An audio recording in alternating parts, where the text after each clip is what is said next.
ছাত্রছাত্রীরা, আজকে তোমাদের সামনে আমি যে মাধ্যমিকের বাংলা সাজেশান 2022-এর সেটির যে প্রথম যে গল্পটি রয়েছে জ্ঞানচক্ষু, সেই গল্পের যে 1 নাম্বার, 3 নাম্বার এবং 5 নাম্বারের সমস্ত প্রশ্ন এবং উত্তর সম্বন্ধে আলোচনা করব।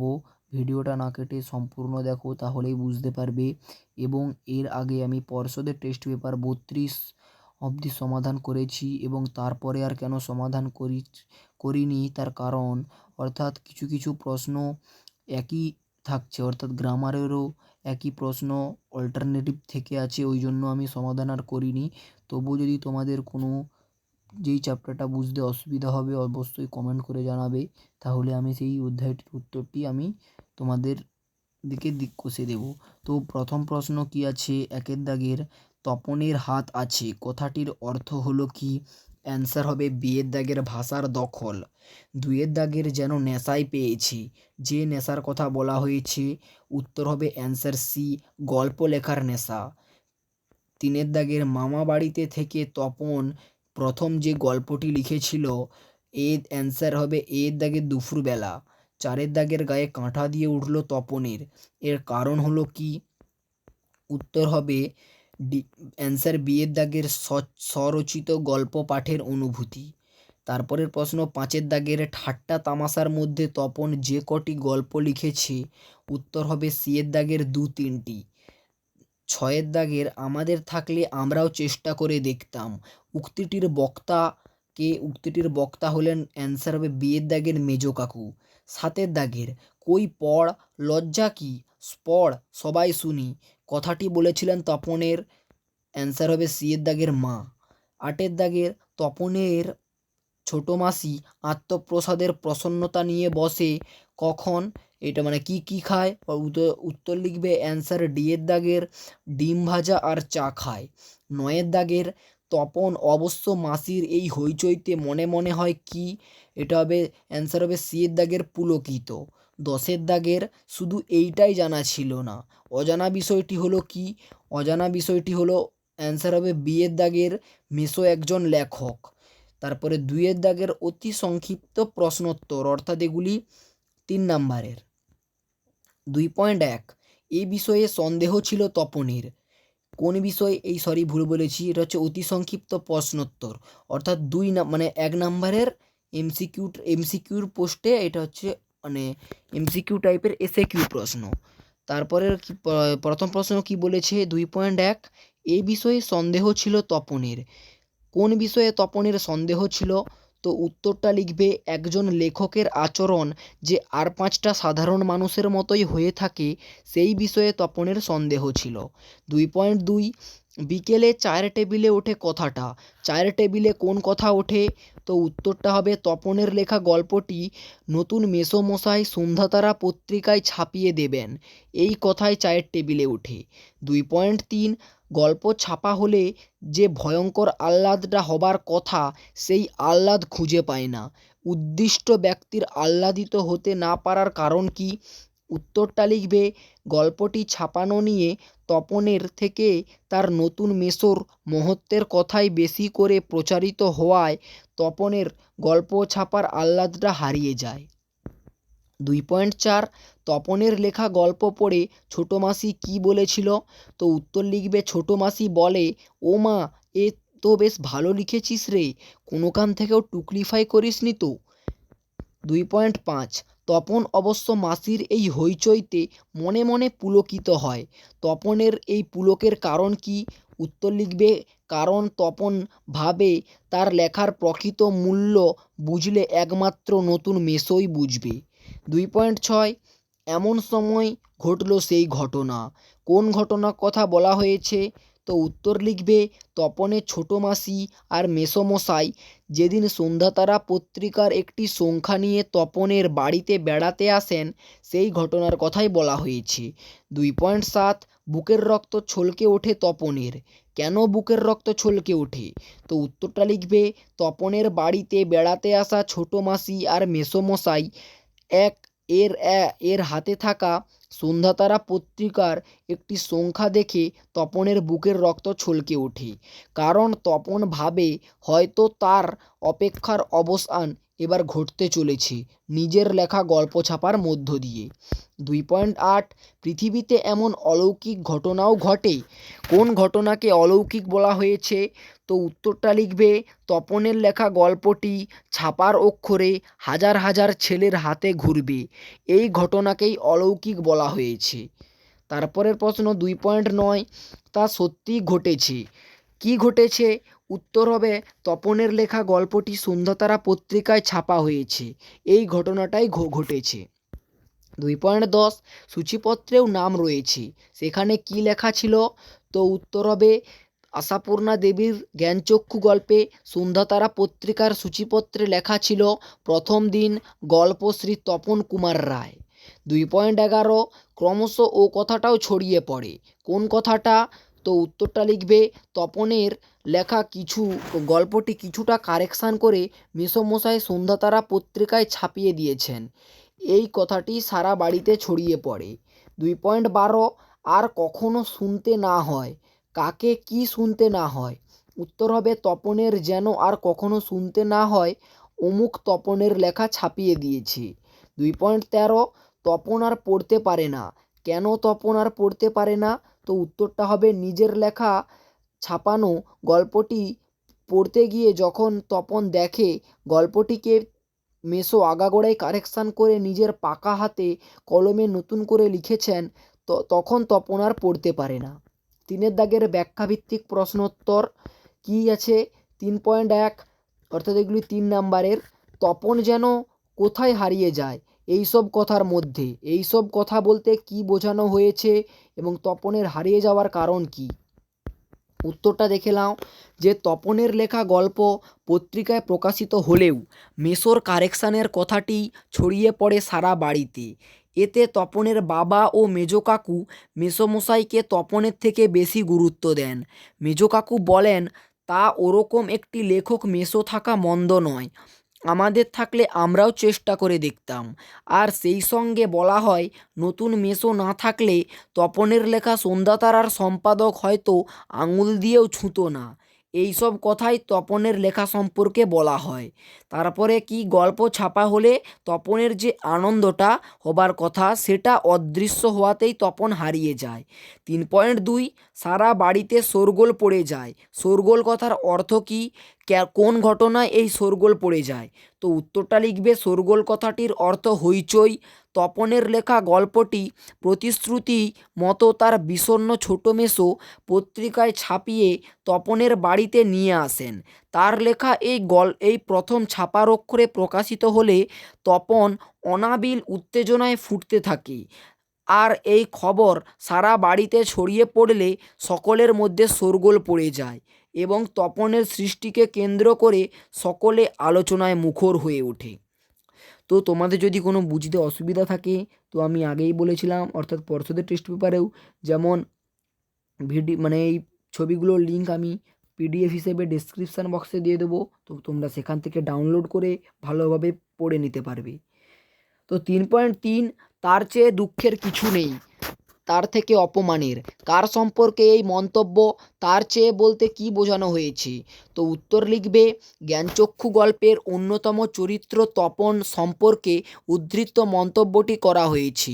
মা যখন তাকে গল্পটি পড়তে বলে তখন তপন গল্পটি পড়তে গিয়ে দেখে তার প্রতিটি লাইনই নতুন আনকোরা, যা তপনের কাছে অপরিচিত। সংশোধনের নাম করে ছোটো মেসো সম্পূর্ণ গল্পটি নতুন করে লিখে দিয়েছেন নিজের পাকা হাতের কলমে। সেই গল্পটি পড়ে গল্পের মধ্য দিয়ে তপনের লেখার কোনো ছোঁয়ায় না থাকায় নিজের লেখা পড়তে বসে অন্যের লেখা পড়ার থেকে দুঃখের কিছু আছে বলে তপনের মনে হয় না। তার চেয়ে কথাটির মধ্য দিয়ে এইভাবেই দুঃখ ও অপমানের প্রতি ইঙ্গিত করা হয়েছে।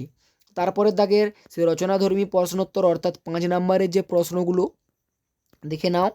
সত্যি তপনের জীবনের সবচেয়ে দুঃখের দিনটি এলো আজ। উদ্ধৃতাংশটি কোথা থেকে নেওয়া হয়েছে? তপনের জীবনের সবচেয়ে দুঃখের দিনটি কী ছিল বিবৃত করো। অথবা দিয়ে আরেকটা প্রশ্ন আছে, পৃথিবীতে এমন অলৌকিক ঘটনাও ঘটে। উদ্ধৃতাংশটি কোথা থেকে নেওয়া হয়েছে, কোন ঘটনাকে অলৌকিক বলা হয়েছে? তো উত্তরটা কী হবে? উৎস দিবে যে সাহিত্যিক আশাপূর্ণা দেবী রচিত জ্ঞানচক্ষু শীর্ষক ছোট গল্প থেকে উদ্ধৃতাংশটি গৃহীত হয়েছে। গল্প ছাপানোর খবর না পাওয়ার আশাহত অবস্থা। পয়েন্ট দিবে, তারপরে লিখবে তপনের লেখা গল্পটি তার নতুন মেসোমশাই নিয়ে গিয়েছিলেন তপনকে এবং ছোট মাসিকে তিনি বলেছিলেন গল্পটি সন্ধ্যাতারা পত্রিকার সম্পাদককে বলে ছাপিয়ে দেওয়ার ব্যবস্থা করে দেবেন। কিন্তু বেশ কিছুদিন চলে গেলেও সেই ছাপানো প্রসঙ্গে কোনো খবর তপনের কাছে না পৌঁছনোয় সে আশাহত হয়ে দিন কাটাতে থাকে। তারপরের প্রশ্ন, তপনের জীবনে সুখের দিন বা অলৌকিক ঘটনা অর্থাৎ অথবার প্রশ্নের উত্তরটা ছোট মেসো তপনের গল্প নিয়ে যাওয়ার বেশ কিছুদিন পরে তার জীবনে হঠাৎ সুখের দিন এসে উপস্থিত হয়। বিষণ্ণ মনে বসে থাকার সময় ছোট মাসি আর মেসো একদিন বেড়াতে এলো, হাতে এক সন্ধ্যাতারা। সন্ধ্যাতারা পত্রিকার ওপর চোখ পড়ে তপনের বুকের রক্ত ছলকে ওঠে। তাহলে এতদিন পরে হয়তো সত্যিই তপনের জীবনে সুখের দিনটি এসে উপস্থিত হয়েছে বলে সে মনে মনে ভাবতে থাকে। সত্যিই কি তপনের লেখা গল্প ছাপানো হরফে হাজার হাজার ছেলে মেয়ের হাতে ঘুরবে? এই কথা ভেবে তপন পুলকিত হয়।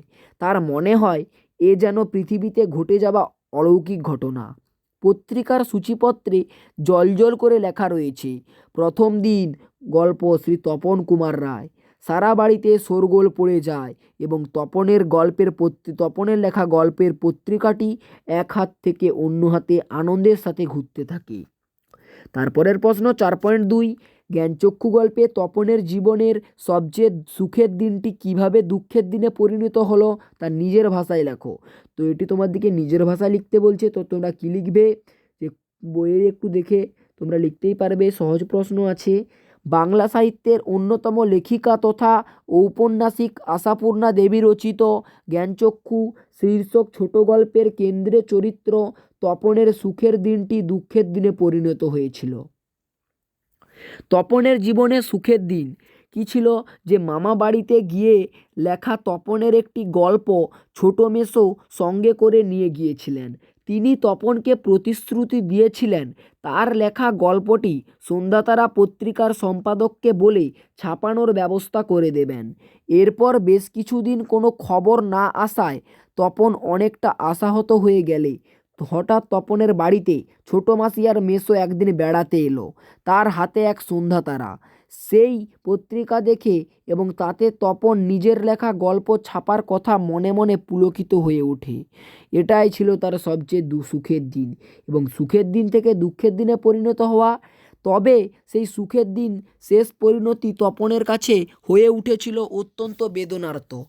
পত্রিকায় প্রকাশিত গল্পটি একদিকে যেমন কারেকশান করতে হয়েছে, অন্যদিকে মেসোর সুপারিশেও তা ছাপা হয়েছে। বাড়িসুদ্ধ এরকম আলোচনা ছড়িয়ে পড়তে থাকে। এতে তপন মনে মনে খুব কষ্ট পায়। এরপর মায়ের আদেশে গল্পটি পাঠ করতে গিয়ে তপন দেখে এর প্রত্যেকটি লাইন তো নতুন আন করা। তপনের অপরিচিত অর্থাৎ সম্পূর্ণ গল্পটি লেখক মেসো লিখে দিয়েছেন তার পাকা হাতের কলমে। একমাত্র শিরোনাম ছাড়া তাতে তপনের কোনো অস্তিত্বই নেই। কিছুক্ষণ গড়গড়িয়ে পড়ার পর তপন বইটা ফেলে রেখে চলে যায়। আসলে দুঃখে কষ্টে তপন ছাদে উঠে গিয়ে কেঁদে ফেলে, সংকল্প করে যে যদি কখনো লেখা ছাপতে দেয় তো তপন নিজে গিয়ে দেবে। নিজের কাঁচা হাতের লেখা ছাপা হোক না হয় না হোক। এইভাবেই তপনের সুখের মুহূর্তটি শেষে দুঃখের মুহূর্তে পরিণত হয়েছিল। 4.3, জ্ঞানচক্ষু গল্পে তপনের চরিত্রটি আলোচনা করো। তো তপনের চরিত্রটি তোমরা আলোচনা করবে কিছু পয়েন্ট দিয়ে, তো আমি বলছি। তো প্রথমে উৎস দিবে বাংলা সাহিত্যের অন্যতম প্রধান লেখিকা ও কথাসাহিত্যিক আশাপূর্ণা দেবীর জ্ঞানচক্ষু গল্পে তপন একটি অল্প বয়সী ছেলে। সদ্য বিবাহিতা ছোট মাসির থেকে সে প্রায় 8 বছরের বড় বা বছর আষ্টেকের বড়, এই বছর আষ্টেকের ছোট। তবে বিশেষ কিছু বৈশিষ্ট্যের জন্য তপন আর 5টা ছেলের থেকে আলাদা। তো প্রথম পয়েন্ট দিবে সাহিত্যপ্রীতি। তপন ছেলেবেলা থেকে অনেক গল্প শুনেছে আর এখন গাদা গাদা গল্প পড়ে, অর্থাৎ সাহিত্যের প্রতি তার ভালোবাসা বরাবরই হয়ে রয়েছে। শিশুসুলভ কল্পনা, লেখকেরা অসাধারণ মানুষ, এরকম ধারণা ছিল তপনের। কিন্তু নতুন মেসো মশাইকে দেখে তপনের সে ধারণা পাল্টে যায়। তপন দেখে ছোট মেসো মশাই লেখক হলেও ওদের মতোই দাড়ি কামান, সিগারেট খান, খেতে বসেই আরেব ব্যাস বলে এত কখনো খাওয়া যায় বলে অর্ধেক তুলিয়ে দেন এবং চানের সময় চান করেন, ঘুমোর সময় ঘুমান এবং এমনকি কাগজ পড়েন ও সিনেমা দেখেন। এসব দেখে তপনের মনে হয় লেখকরা সাধারণ মানুষ। আত্মবিশ্বাসী পয়েন্ট দিবে, গল্প পড়া ও শোনার প্রতি তপনের যথেষ্ট আগ্রহ ছিল। লেখক মেসোমশাইকে দেখে তার নিজের লেখার ক্ষমতা সম্পর্কে বিশ্বাস জন্মায় এবং মনে হয় লেখক হতে বাধা কী। তারপর তার প্রথম লেখা গল্পটি দেখে ছোট মেসো যখন প্রশংসা করে, সেটি সন্ধ্যাতারা পত্রিকায় ছাপিয়ে দেওয়ার প্রতিশ্রুতি দেন এবং তপন তখন আরও উৎসাহিত ও আত্মবিশ্বাসী হয়ে একের পর এক গল্প লেখার নেশায় মেতে ওঠে। অভিমানী বলে পয়েন্ট দিবে, ছোট মাসির সাথে তপনের বন্ধুত্বের সম্পর্ক থাকায় সে তার লেখা গল্প ছোট মাসিকে দেখালেই তিনি বলেন, কোনো কান থেকেও টুকলিফাই করিসনি তো। এই কথা শোনা মাত্রই তপন অভিমানী হয়ে পড়ে। কিন্তু এই যে আগে টুকলিফাই করিসনি তো, এই কথাটা কিন্তু ছোট মাসি সে মজা করেই বলেছিল। বাস্তবতাবোধ, সন্ধ্যাতারা পত্রিকায় তপনের লেখা গল্পে দেখে পরিবারের সবাই প্রশংসা করে, কিন্তু যখনই মেসোমশাই কারেকশানের কথা বলেন তখনই তপনের মনে হয় তার কৃতিত্বটা অনেকটা ছোট হয়ে যায়। এরপর সে প্রতিজ্ঞা করে যদি সে কখনো ছাপতে দেয় তো তপন নিজে গিয়ে দেবে, নিজের কাঁচা হাতের লেখা ছাপা হোক না হোক নাই হোক। 4.4 শুধু এই দুঃখের মুহূর্তে গভীরভাবে সংকল্প করে তপন। কোন মুহূর্তকে দুঃখের বলা হয়েছে এবং তপনের কাছে মুহূর্তটি দুঃখের বলে মনে হয়েছে কেন, এবং শেষ তারপর তপন কি সংকল্প করেছি। তো উত্তর লিখবে, কথাসাহিত্যিক ও লেখিকা আশাপূর্ণা দেবীর জ্ঞানচক্ষু শীর্ষক গল্প থেকে আলোচ্য অংশটি গৃহীত হয়েছে। দুঃখের মুহূর্ত, তপনের লেখা প্রথম গল্পটি সন্ধ্যাতারা পত্রিকায় প্রকাশিত হয়েছিল। সেই গল্পটি ছাপার ক্ষেত্রে বাড়ির লোক তপনের থেকে তপনের নতুন মেসোর মহত্বের কথাই বেশি করে বলেছিল। নতুন মেসো কারেকশান করে দিয়েছিলেন বলে সেটি ছাপানো হয়েছে। এই কথাটি শুনে তপনের মন আহত হয়েছিল, তাই সে মুহূর্তটিকে দুঃখের বলা হয়েছে। তারপরের প্রশ্ন কি পয়েন্ট, মুহূর্তটি দুঃখের বলে মনে হওয়ার কারণ। নতুন সৃষ্টি সবসময় স্রষ্টার মনে অব্যক্ত আনন্দ দেয়। তপন তার প্রথম লেখা প্রথম দিন নামক গল্পটি পত্রিকায় ছাপানো হয়েছে বলে সেই রকম আনন্দই পেতে চেয়েছিল। সে ভেবেছিল সত্যিই তার জীবনের সবচেয়ে সুখের দিনটা এসেছে, কিন্তু পরেই মায়ের আদেশে পত্রিকায় প্রকাশিত গল্প পড়তে গিয়ে, ওটা এখানে ভুল হয়েছে, প্রিন্টিং মিস্টেক, যে পড়তে গল্প পড়তে গিয়ে তপন দেখল মেসোমশাই কারেকশান করার নাম করে প্রায় পুরোই বদলে দিয়েছেন। এরপর তপন আর পড়তে পারে না, বোবার মতো বসে থাকে। কিন্তু নতুন মেসোমশাই এর কাজটিকে মনে মানতে পারেননি।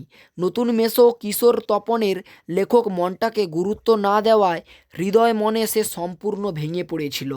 তাই তপনের কাছে সেই মুহূর্তটিকে দুঃখের বলে মনে করা হয়েছে। সংকল্প, তপনের মায়ের আদেশে গল্পটি পড়ে মনে খুব কষ্ট পায়।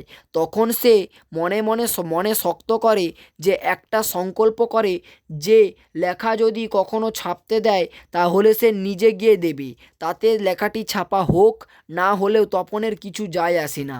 নিজের কাঁচা হাতের ছাপা হোক নাই হোক, অন্তত তাকে শুনতে হবে না যে অমুক তপনের লেখা গল্প ছাপিয়ে দিয়েছে। আর তপনকে যেন নিজের গল্প পড়তে বসে মনের সমস্ত কষ্ট চেপে রেখে অন্যের লেখা লাইন পড়তে না হয়, এটাই সংকল্প সে করে। তারপরে সর্বশেষ প্রশ্ন 4.5, নতুন মেসোকে দেখে জ্ঞানচক্ষু খুলে গেল তপনের। উৎস লেখো, উদ্ধৃতির তাৎপর্য বিশ্লেষণ করো। উত্তর লিখবে উৎস। আলোচ্য অংশটির বাংলা সাহিত্যের অন্যতম কথাসাহিত্যিক তথা লেখিকা আশাপূর্ণা দেবীর লেখা জ্ঞানচক্ষু শীর্ষক গল্প থেকে উদ্ধৃত। তপন ছেলেবেলা থেকেই অনেক গল্প লিখেছি। সে কিশোর হয়ে অনেক গল্প পড়েছে, তবে তার মনে কিন্তু একটা অজানার জায়গা ছিল। সে ভাবত গল্পের যারা রূপকার অর্থাৎ লেখকেরা তার বাবা, ছোটো মামা, মেজো কাকুর মতো মানুষ নয়, তারা ছিল একটু অন্য জগতের মানুষ। তাৎপর্য লিখবে একটা ঘটনার পরিপ্রেক্ষিতে তপনের সমস্ত ধারণা পাল্টে যায়। কদিন আগে তপনের ছোট মাসির সঙ্গে বিবাহ হওয়া নতুন মেসোমশাই হলেন কলেজের প্রফেসর। অন্যদিকে তিনি আবার একজন লেখকও। তপন এই প্রথম এত কাছ থেকে জলজ্যান্ত একজন লেখককে দেখায় তার জ্ঞানচক্ষু খুলে গিয়ে সে দেখল কোথাও কিছু উল্টো পাল্টা নেই, অন্যরকম নেই, একেবারে নিছক মানুষ। লেখকেরাও তপনের বাবা, মামা, মেজো কাকুর মতন দাড়ি কামান, সিগারেট খান, খেতে বসেই আরে ব্যাস বলে এত কখনো খাওয়া যায় বলে অর্ধেকটা তুলে দেন, স্নানের সময় স্নান করেন, ঘুমের সময় ঘুমোন। তাছাড়া খবরের কাগজের কথা নিয়ে প্রবলভাবে গল্প ও তর্ক করেন, আর শেষ পর্যন্ত এ দেশের কিছু হবে না বলে সিনেমা দেখতে চলে যান কিংবা বেড়াতে বের হন সেজেগুজে। লেখকদের সম্পর্কে এই বাস্তব ধারণা পেয়েই তপনের জ্ঞানচক্ষু খুলে গিয়েছিল। তো আজকের জন্য এতটাই সমাপ্ত। তো ভিডিওটা এতটা দেখেছো, তো তোমার দিকে অসংখ্য ধন্যবাদ। এবং পরবর্তী যে বহুরূপী গল্পটি আছে সেই বহুরূপী গল্পটি আমি পরের দিন তোমাদের সামনে আপলোড করব। তো সেই বহুরূপী বাংলা সাজেশান পাওয়ার জন্য চ্যানেলটিকে সাবস্ক্রাইব করে বেল বটনে টিপে রাখো। এবং এই ভিডিওর যে পিডিএফটির লিঙ্ক আমি অবশ্যই ডেসক্রিপশান বক্সে থাকবে, সেই লিঙ্ক ধরে ডাউনলোড করে তোমরা আরেকবার পড়ে নিতে পারবে। তো ফিরে আসছি পরের সেই বহুরূপী গল্পের ভিডিও নিয়ে। তো আজকের জন্য বিদায় নিচ্ছি, বাই।